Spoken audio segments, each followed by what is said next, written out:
સાબરકાંઠા હિંમતનગરની સસ્તા અનાજની દુકાનોમાં હંગામો। દુકાનદારે સસ્તા અનાજના રાશન માટે લોકોને ધક્કે ચડાવતા હોબાળો થયો। છેલ્લા 3 મહિનાથી ખાંડ ન અપાતી હોવાનો મહિલાઓનો આક્ષેપ છે। મહિલાઓના રોષને જોતા સસ્તા અનાજના દુકાનમાં સંચાલકો ભાગ્યા છે। ગેરકાયદેસર બારોબાર અનાજ વેચાતું હોવાના પણ આક્ષેપો થઈ રહ્યા છે।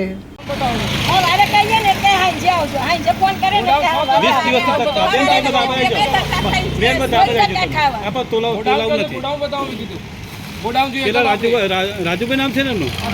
રાજુભાઈ તમે કેટલા દિવસથી તમે બનાવો છો પબ્લિક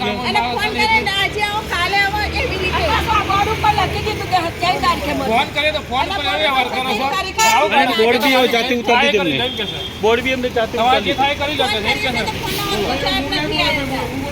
જયંતિભાઈ કરી છે, આનો પાર્ટનર છે જયંતિભાઈ કરી, એ પોતે ઓનર છે, ચલાવવા બીજાને આપે છે।